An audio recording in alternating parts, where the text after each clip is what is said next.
Boa tarde, caros estudantes. Essa é a nossa primeira aula de sociologia, né? E o que quer dizer sociologia?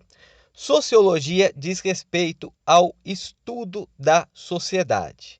Mas aí nós temos um problema, né, para falar a respeito disso, né? A sociologia ela é uma ciência que tem como base uma diversidade de métodos científicos que possui a finalidade de estudar a sociedade de forma geral. E, nesse sentido, o que diferencia a sociologia de outras ciências humanas e sociais? Bem, as ciências humanas, todas elas, de certa forma, elas fazem uma análise da sociedade. Só que cada uma tem como foco um determinado elemento. Então, por exemplo, a história, ela é uma ciência que estuda as transformações temporais em uma sociedade. Já a geografia, ela estuda a relação das sociedades com o espaço físico que elas ocupam. Da mesma forma, outras ciências humanas, no caso as ciências sociais, como a antropologia, que tem um estudo mais voltado para a cultura, ou a ciência política, que é mais voltada para a macro e a micropolítica, a macropolítica que diz respeito aos grandes sistemas, e a micropolítica, que é a política cotidiana. Nós temos, então, né, uma miríade de ciências humanas e sociais que já tem essa finalidade de estudar a sociedade. A sociologia, ela se diferencia em vários aspectos dessas ciências, pois a sociedade em si é o objeto de estudo dela. E outra coisa também que é importante é que, principalmente na contemporaneidade, a sociologia ela tem lidado cada vez mais com a interação social.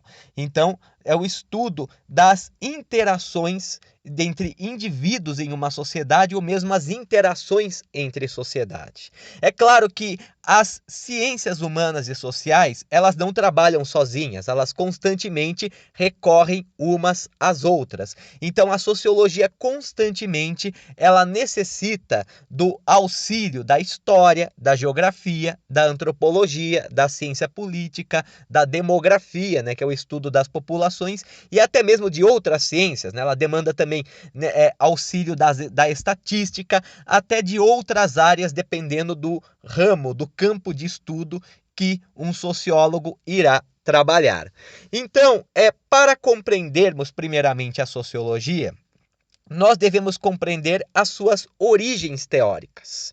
Então, essas primeiras aulas que nós teremos sobre a sociologia, elas serão voltadas a entender os pilares da sociologia, a fundação, a origem da sociologia, a partir de 4 grandes sociólogos, né? A partir de 4 grandes pensadores que contribuíram para a formação da sociologia como uma ciência autônoma, como uma ciência independente e com uma perspectiva própria que difere de outras ciências sociais. Então são eles o Auguste Comte, o Karl Marx, o Emile Durkheim e o Max Weber. Então as primeiras aulas elas serão voltadas para entender como cada um desses pensadores elaborou uma metodologia e uma perspectiva que vai ser fundamental para a sociologia se consolidar como uma ciência própria no final do século XIX.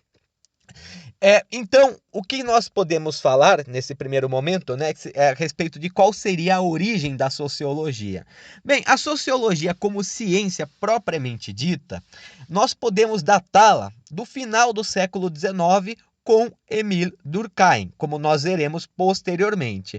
Mas isso não quer dizer que não existisse outras formas de analisar a sociedade anteriormente a ele. Muito pelo contrário, desde a antiguidade, nós temos vários textos que são análises sociais. Histórias de Heródoto, por exemplo, é uma perspectiva sobre diferentes sociedades do mundo antigo. Da mesma forma, né, vários relatos de viajantes na antiguidade, na Idade Média e até a época dos descobrimentos, eles são também uma forma de descrição e análise de sociedades distintas. Os iluministas também passaram a descrever muitas vezes as próprias sociedades. Em Cartas Persas, Montesquieu ele se utiliza de personagens persas para descrever o próprio reino da França no qual ele vivia. Voltaire mesmo, Rousseau, todos eles também analisaram não só sociedades indígenas, como também a própria sociedade na qual eles estavam inseridos. De qualquer forma, a diferença entre esses pensadores, esses viajantes, esses escritores e a sociologia que vai se consolidar no século XIX diz respeito que muitas vezes a análise social ela servia para outros propósitos nesse primeiro momento. Então Heródoto, quando ele descreve os vários povos do mundo antigo, ele tem como intenção fazer uma análise histórica, uma análise temporal para compreender como que chegou àquela situação em que ele vivia no momento em que ele estava escrevendo.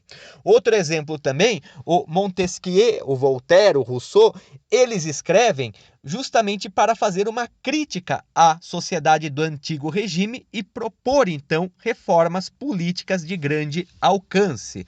Os viajantes que faziam relatos, tipo Pero Vaz de Caminha, ou mesmo Marco Polo anteriormente a ele, eles tinham como finalidade relatar outras terras, inclusive para estabelecimento de rotas comerciais ou mesmo para o domínio colonial, né? Assim também os autores imperialistas, né, do imperialismo no século XIX vão ter essa finalidade. A questão é que o esboço, o desenvolvimento de uma análise social a partir de um método científico vai dar seus primeiros passos com Auguste Comte. Auguste Comte, nascido em Montpellier, na França, em 1798, ele será o fundador de uma importante corrente filosófica no século XIX, conhecida como o positivismo, né? E o que é o positivismo necessariamente? O positivismo é um movimento filosófico que tem como base a compreensão da realidade a partir da ciência, a partir dos métodos científicos. Então, de certa forma, o positivismo ele dispensa muitas vezes as explicações não só sobrenaturais, religiosas ou mitológicas, como também as explicações metafísicas, as explicações abstratas da realidade. O positivismo, então, ele é uma filosofia que tem como intuito analisar a realidade a partir de leis naturais científicas, leis naturais observáveis e comprováveis.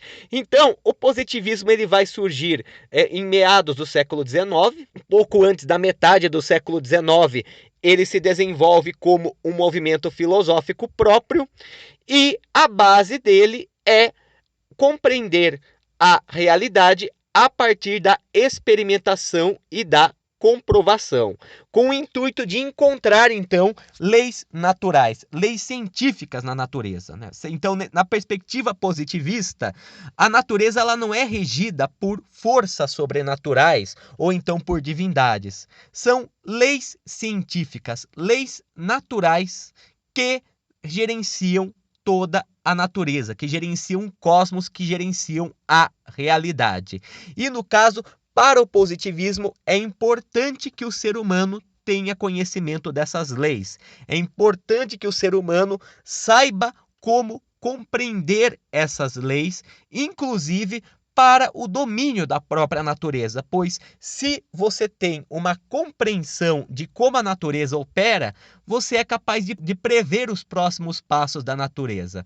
Você é capaz de se planejar para eventuais desastres naturais, por exemplo. Você é capaz de explorar a natureza tendo como base as suas leis. Então, o positivismo ele tem como base a ideia de que o ápice da humanidade, o grande objetivo da humanidade é justamente um desenvolvimento científico bastante apurado que busque explicar a realidade em sua completude a partir de leis científicas e não a partir de religiões, a partir de mitos ou mesmo de explicações abstratas, né, como os antigos filósofos faziam. Então, o Comte ele é considerado um dos fundadores dessa filosofia.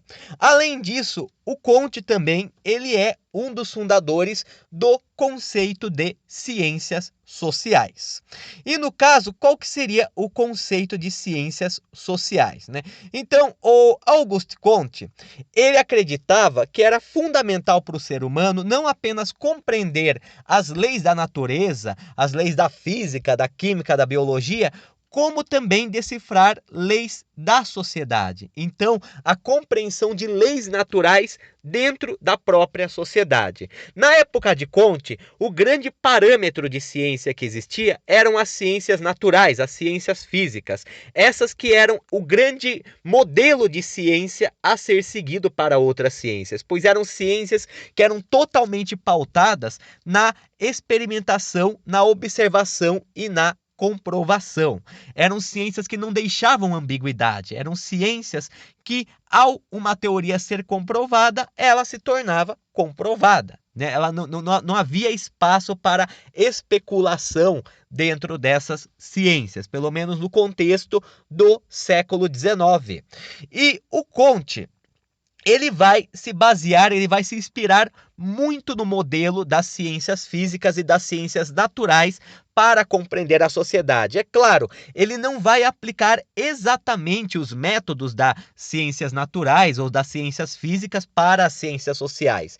Não, ele vai tentar desenvolver um método para as ciências sociais, mas que tenha como base a experimentação, a observação e a comprovação. Então, o primeiro ponto que nós temos da sociologia de Auguste Comte é justamente esse, é a ideia de uma inspiração na metodologia das ciências naturais e físicas e adaptá-las e aplicá-las para as ciências sociais. Não é à toa que inicialmente o Comte ele chamava essa ciência social de física social, né? Demonstrando essa grande proximidade que ele tinha com as metodologias das ciências naturais, né?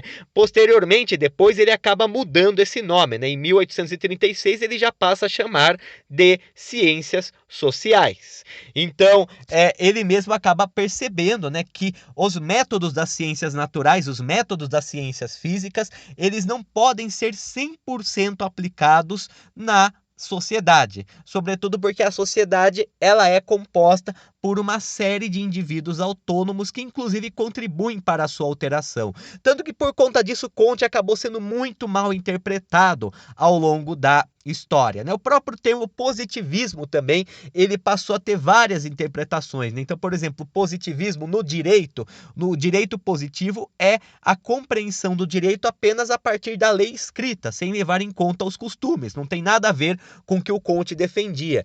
E no final do século XIX e no começo do século XX, vai surgir uma espécie de neopositivismo, né? O positivismo lógico, como também é conhecido, que vai ter como base explicar toda a realidade apenas a partir da ciência, dispensando totalmente a religião e mesmo a filosofia, né, as explicações metafísicas. Então, muito disso aí, na verdade, não combina necessariamente com o pensamento do Comte, né? Até mesmo o Comte, o grande problema do Comte, em grande parte, era o seu uso de metáforas, né? Foram essas metáforas que acabaram sendo muito mal interpretadas pelos seus intérpretes. Por exemplo, uma das metáforas mais conhecidas do Comte é a metáfora do organismo, né? De pensar a sociedade como um organismo vivo, né? Que é uma perspectiva que se chama de organicista. O que é o organicismo? Da mesma forma que um corpo humano, ele precisa de várias células especializadas e vários órgãos para funcionar corretamente, né? Se uma dessas células ou um desses órgãos começa a falhar, isso acaba colocando em colapso o corpo inteiro. Então, o organicismo é a ideia de que a sociedade, ela deve sempre ser harmônica para poder existir. Ou seja, todas as partes desse grande corpo que é a sociedade devem funcionar de forma harmônica, de forma correta, inclusive para que a sociedade se mantenha. O Comte ele usou essa metáfora, inclusive, para explicar para o público leigo, né, o público que não entendia tanto do assunto das ciências sociais, qual que era a proposta que ele defendia. Mas ele mesmo falou que existia uma grande diferença entre a sociedade um organismo humano, né? Porque, por exemplo, no organismo humano, os órgãos, eles não podem se separar do corpo humano. As células, elas não podem se separar e então formar um outro organismo. Já na sociedade isso é totalmente possível. Na sociedade, ela é composta por indivíduos autônomos que, embora submetidos ao mesmo sistema social, eles podem romper. Não é por isso, inclusive, que existem conflitos, é por isso que, inclusive, existem mudanças, que existem transformações, pois a sociedade ela não é um ambiente hermeticamente fechado, ela sofre distintas transformações a partir, inclusive, dos indivíduos. Inclusive, quem que vai trabalhar muito com essa perspectiva posteriormente, como nós veremos, é o Max Weber, a ideia de que a sociedade ela é produto das ações sociais, ou seja, as ações que o indivíduo tem sempre para com o outro. Isso que vai organizando a sociedade. Já o Comte, no caso, embora ele valorizasse de certa forma a iniciativa individual, para ele o que importava era o coletivo, para ele o que importava era a sociedade. Nenhuma civilização humana poderia existir sem sociedade. E como o Durkheim vai desenvolver melhor posteriormente, a sociedade também ela implica na socialização do indivíduo. Então o indivíduo que nasce numa sociedade,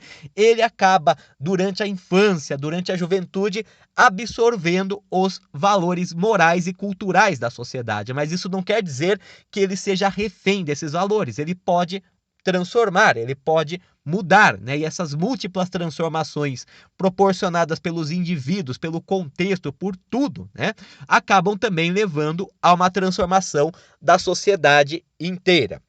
Então, o Comte, ele desenvolve esse conceito de ciências sociais que vai ter como base, como eu já falei, a ideia de se basear na metodologia das ciências naturais, embora não fosse uma cópia das ciências naturais, mas fosse a aplicação desses métodos para a sociologia. E nesse sentido, as principais preocupações do Comte vão ser a chamada dinâmica e estática social.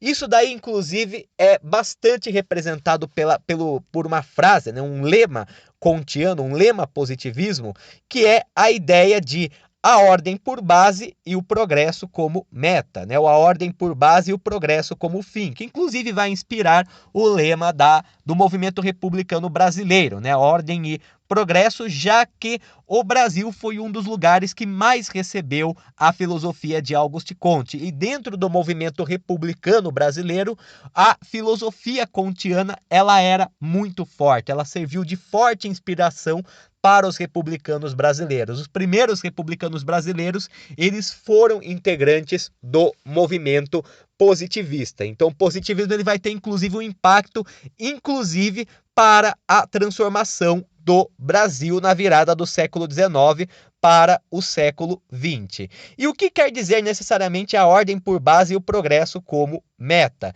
Basicamente significa que uma sociedade ela só pode avançar com instituições consolidadas, ou seja, essa seria a estática. Uma sociedade ela só pode progredir quando todas as suas instituições estão harmônicas, funcionando muito bem, como se fossem engrenagens. São instituições que estão totalmente harmonizadas, que estão totalmente contribuindo umas com as outras para o funcionamento da sociedade. Não é apenas a soma das instituições, mas é justamente a inter-relação e a interdependência dessas instituições que caracterizam a estática social para Comte.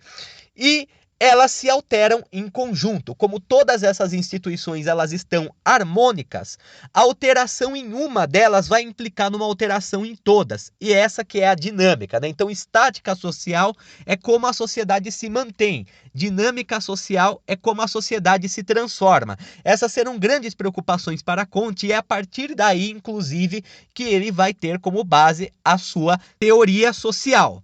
Então, para Comte, a primeira coisa que nós devemos compreender é como uma sociedade é, quais são as suas instituições, o que vai ser chamado posteriormente de estrutura, como essas instituições estão interagindo, como elas são interdependentes, como elas impelem umas às outras, para aí compreender o processo de transformação, pois numa sociedade harmônica, a transformação ela vai afetar todas as instituições. Já que é um sistema perfeitamente equilibrado, a mudança em um desses parâmetros vai, a longo prazo, alterar todos os outros parâmetros, vai alterar todas as instituições, todos os componentes da estrutura social. Nesse sentido, o método proposto por Comte para analisar a sociedade envolvia três principais aspectos. O primeiro deles é a chamada holística. O que é holística? Holística é a ideia de que, para se ter uma compreensão total da sociedade, deve-se compreendê-la por completo. Nesse sentido, Comte ele vai demonstrar uma certa crítica aos pensadores anteriores que analisaram a sociedade. Como eu falei anteriormente, os pensadores anteriores, desde Heródoto, mesmo Políbio, Plínio, Flávio Joséfo, Marco Polo, os viajantes, Montesquieu, Voltaire, Rousseau, todos esses pensadores, eles buscaram compreender a sociedade a partir de um de seus aspectos.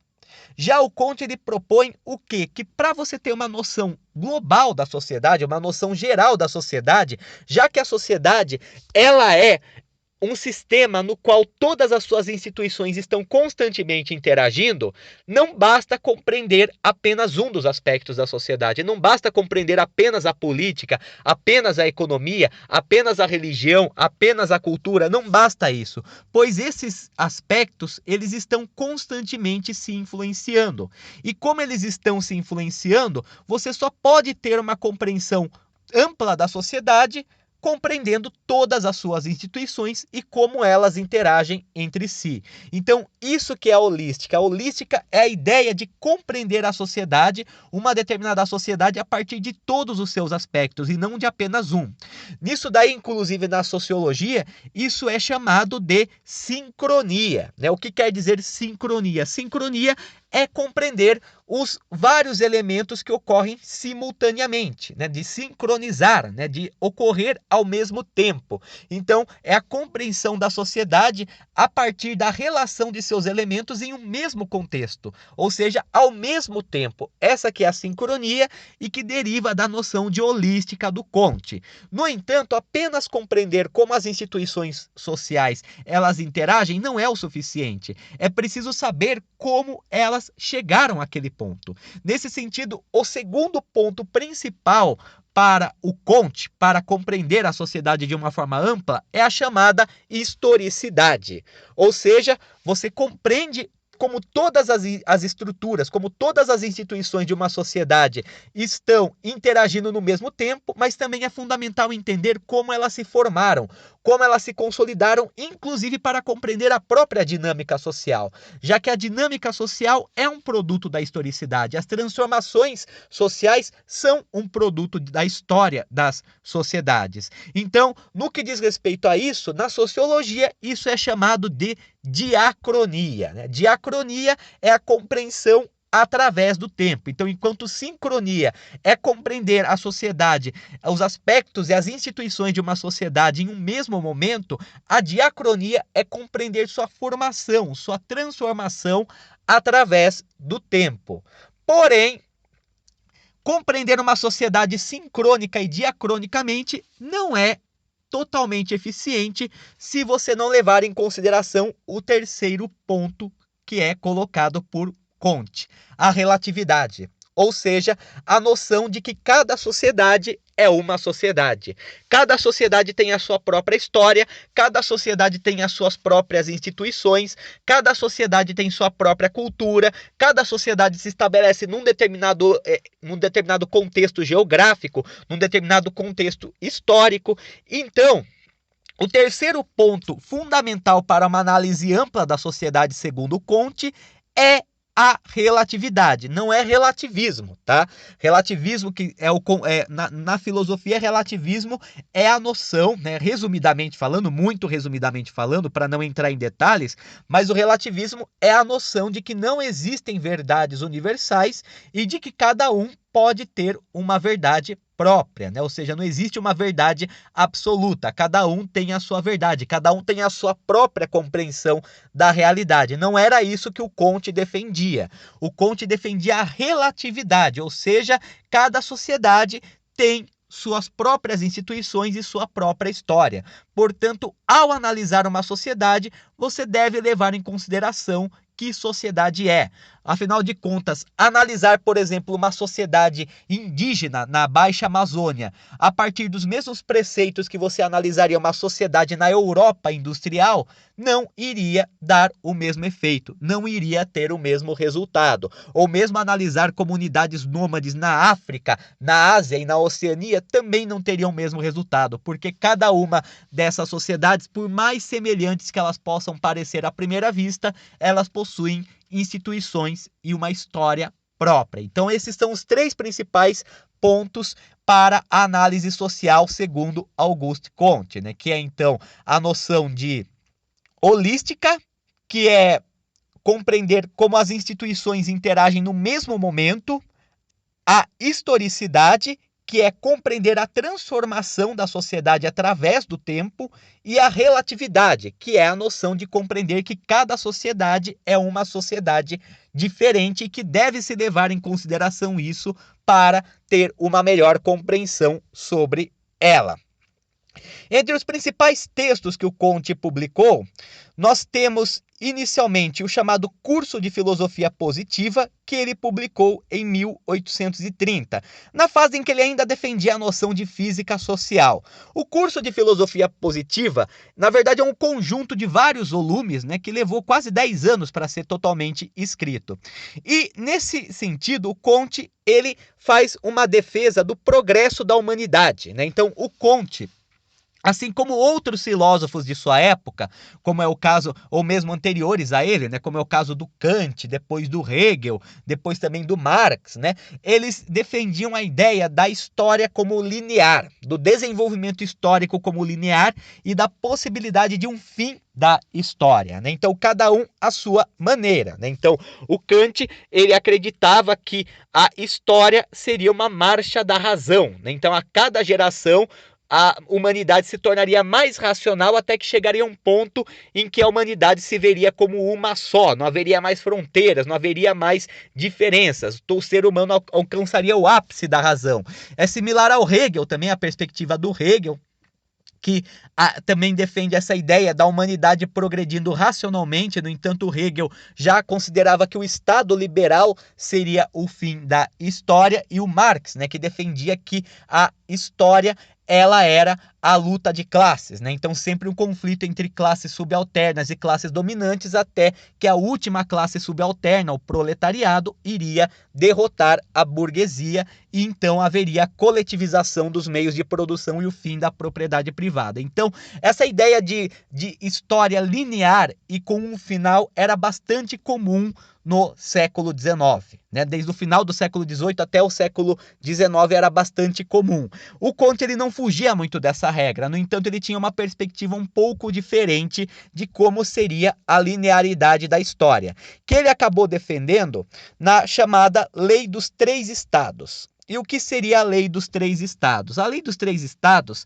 é uma noção de que a humanidade ela se desenvolve em 3 estágios distintos.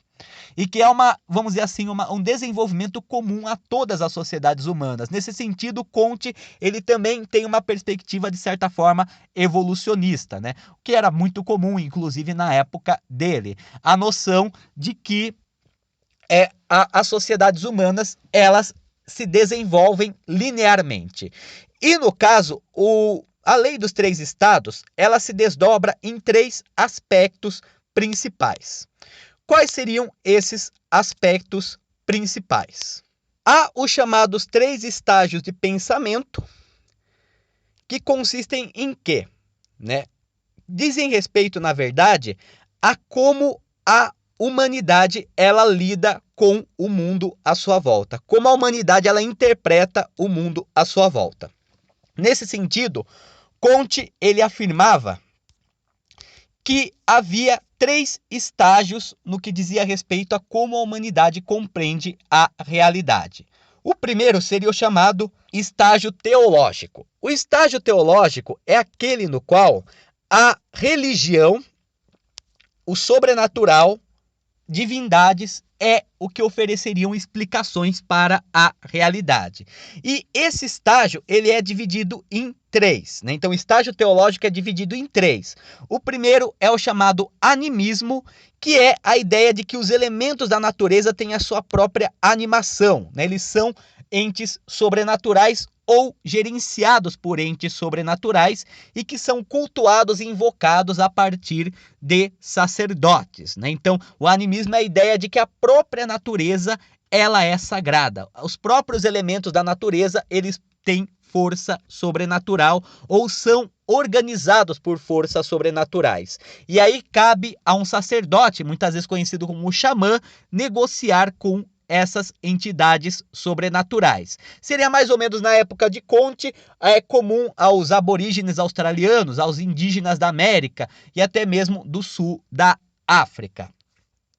Já o estágio seguinte seria o politeísta, no qual você não acredita mais que a própria natureza possui sacralidade, mas que existem deuses que personificam as forças da natureza. Então, não são as forças da natureza que são sobrenaturais ou sagradas, como no animismo. São deuses que personificam a natureza. Seria tipo os egípcios antigos, os gregos antigos, na época de Conte, os chineses, os hindus, alguns povos da África também, né? Os maias, os astecas, os povos politeístas, né? Os povos que cultuam vários deuses.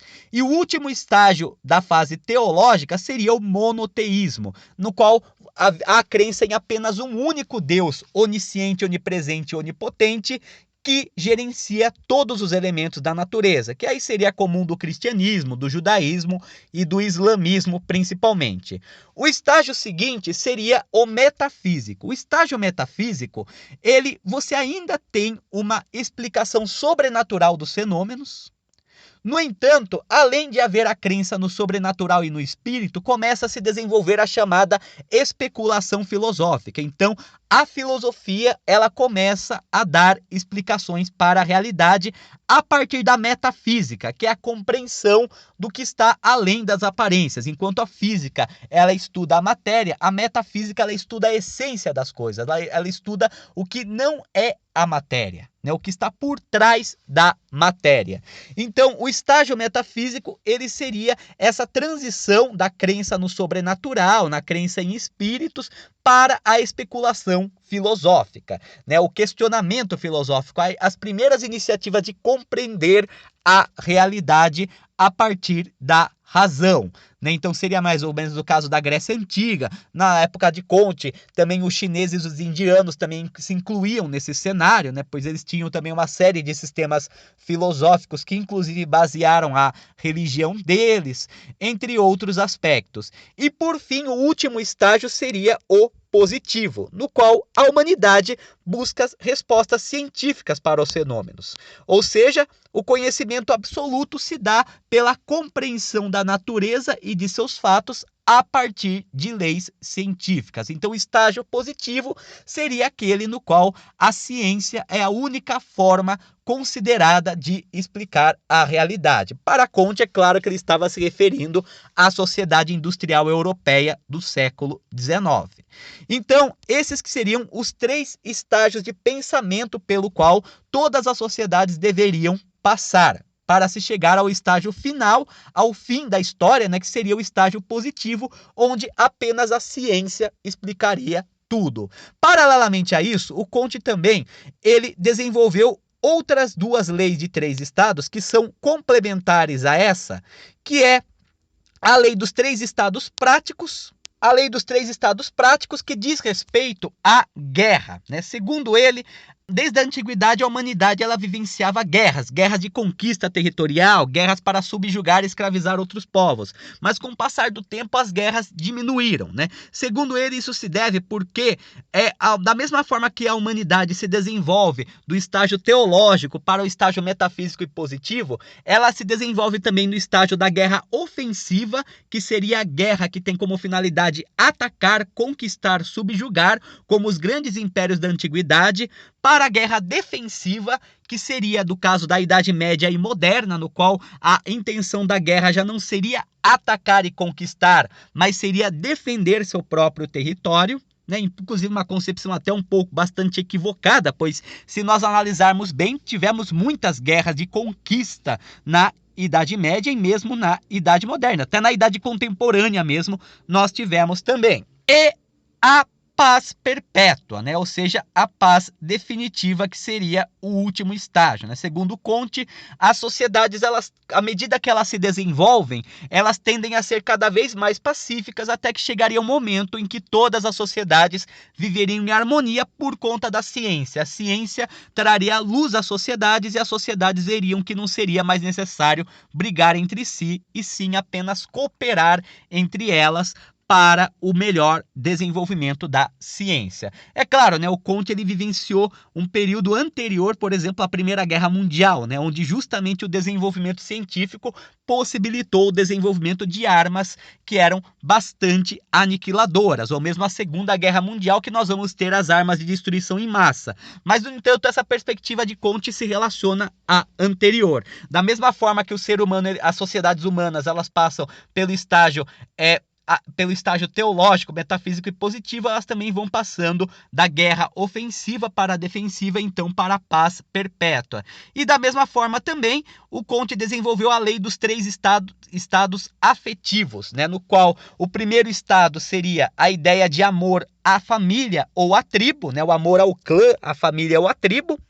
Depois, então, o amor à pátria e, por fim, o amor à humanidade. Com o desenvolvimento da ciência, a humanidade ela não se veria mais como diferente, ela não se veria mais como dividida por fronteiras nacionais e culturais, e com isso ela se veria como uma só e se unificaria numa grande comunidade fraterna humana. Isso também graças às ciências. Então, essas 3 leis dos 3 estados, elas interagem entre si, elas se complementam, podemos dizer dessa forma. No que diz respeito também aos tipos de governo, Comte era bastante defensor do Estado laico e ele defendia que existia 2 tipos de governo, que era o governo temporal e o governo espiritual. O governo temporal, para Comte, ele age em última análise por meio da força física e cuida da realidade prática, econômica e política, e também disciplina as condutas de maneira mais objetiva, enquanto o governo espiritual age por meio da opinião e dos conselhos e cuida da subjetividade dos seres humanos. É importante ressaltar nesse sentido que Comte ele não odiava a religião, ele não era anti-religião.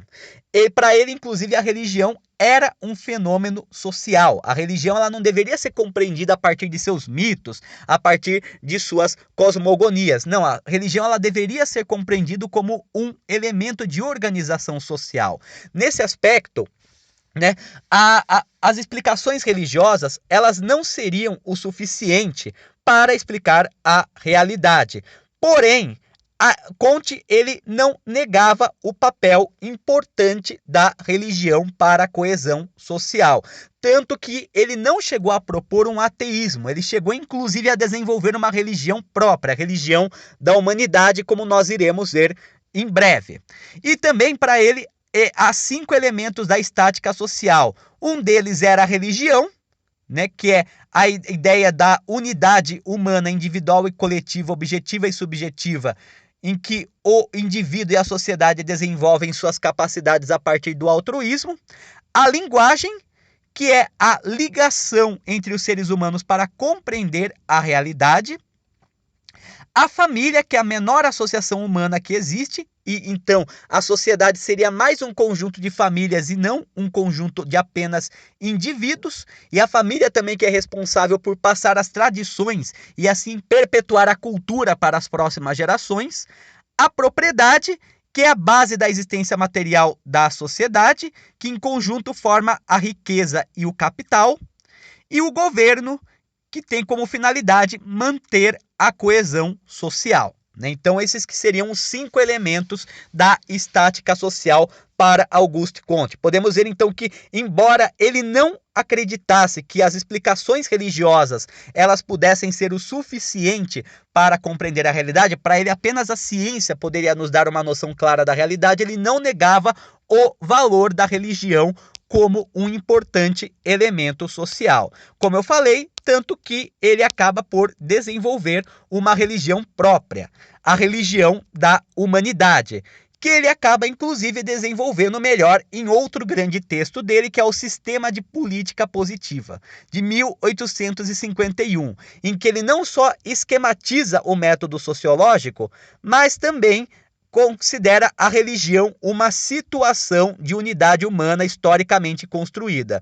Por conta disso, ele desenvolveu essa ideia de religião da humanidade, no qual a humanidade não deveria acreditar em deuses ou em forças sobrenaturais, mas deveria acreditar na sua própria potencialidade, a própria humanidade é divina. A própria humanidade, ela é capaz de coisas absurdas, ela é capaz de grandes transformações, ela é capaz de dominar a natureza, né? Então a própria humanidade em si, a humanidade como uma grande fraternidade de diferentes indivíduos, de diferentes sociedades, isso que é o sagrado para Comte. Então, nesse aspecto, inclusive, surgiu uma igreja, né, a partir do pensamento de Comte, que é a chamada Igreja da Humanidade ou Igreja Positivista. Inclusive, no Brasil, nós tínhamos várias, algumas até hoje, inclusive, existem. Né? É uma religião que não acredita em deuses ou em santos. Ela acredita na própria humanidade, a humanidade como deusa, a humanidade como capaz de superar os obstáculos a partir da razão e a partir do pensamento científico. Embora seja uma religião que não tenha deuses ou santos, existem, né, os 13 grandes tipos humanos. Né? Os 13 grandes tipos humanos são 13 seres humanos, 13 pessoas que se superaram em suas áreas na antiguidade, na Idade Média ou mesmo na Idade Moderna. Né? Para vocês terem noção, são eles o Moisés, que foi o responsável pela teocracia, o Homero pela poesia antiga, o Aristóteles pela filosofia antiga, o Arquimedes pela ciência antiga, o César pela civilização militar, Saulo de Tarso, São Paulo pelo catolicismo, Carlos Magno pela civilização católico-feudal, Dante pela poesia moderna, Johann Gutenberg pela indústria moderna, né, o fundador da imprensa, William Shakespeare pelo drama moderno, Descartes pela filosofia moderna, Frederico II da Prússia pela política moderna, Bichat pela ciência moderna, que foi um grande anatomista no caso, e Heloísa, que representa a glorificação feminina, né? Já que Heloísa foi uma grande erudita no período medieval, que acabou se envolvendo inclusive com o filósofo Abelardo. No entanto, o relacionamento ele acabou sendo proibido entre os dois, o que dizem levou inclusive à castração de Abelardo, né? E Abelardo acabou virando monge, Heloísa acabou se tornando freira após isso. Então, esses que seriam os grandes tipos da humanidade. Também, né, na igreja positivista se cultua o chamado grande fetiche, que é a natureza, né? A natureza como um todo, mas não a natureza como uma coisa sobrenatural, como uma coisa mística, mas uma natureza dotada de leis racionais, né? Principalmente no Brasil, que nós tivemos uma grande influência da igreja positivista, né? Além disso, Comte também falou sobre as disciplinas, né? Segundo ele, existem disciplinas que são mais gerais e disciplinas que são mais específicas. Então, para Comte, por exemplo, a matemática, a astronomia e a física, elas são mais gerais e menos específicas, enquanto a biologia, a sociologia, a psicologia positiva, elas seriam menos gerais e mais específicas. E a química ficaria bem no meio dessas duas, né? Ela equilibraria bem a generalidade e a especificidade, né? Então, nesse sentido, a matemática ela seria a mais geral, né, de todas as ciências, enquanto a sociologia ela seria uma das mais específicas nesse princípio. Então a matemática, né, ela seria mais geral porque ela é a linguagem da ciência, ela é adaptada para todas as ciências, né? Já as outras ciências elas teriam graus diferentes de generalidade e de especificidade também. Depois da sua morte, né, o positivismo ele se divide em dois grandes ramos, né, sobretudo por conta de dois discípulos de Comte. Um é o Pierre Lafitte. O Pierre Lafitte ele vai ser o fundador do chamado positivismo ortodoxo, que é mais vinculado à noção de religião da humanidade criada por Comte, né? E o outro será o Émile Littré, que vai ser o fundador do chamado positivismo heterodoxo, que é mais vinculado à ideia de sociologia do Comte. De qualquer forma, né, o Comte ele acabou sendo um dos primeiros pensadores a formular sistematicamente uma análise da sociedade como um todo, né? Inclusive, ele vai ter forte influência sobre Durkheim. Durkheim ele vai criticar o Comte, ele vai reformular muito de suas teorias, mas como nós veremos, muitos aspectos da sociologia de Durkheim têm bastante relação com o que é tratado por Comte. Então, num primeiro momento é isso. Na aula que vem, então, nós veremos a sociologia de Karl Marx. Uma boa tarde a todos e tudo de bom.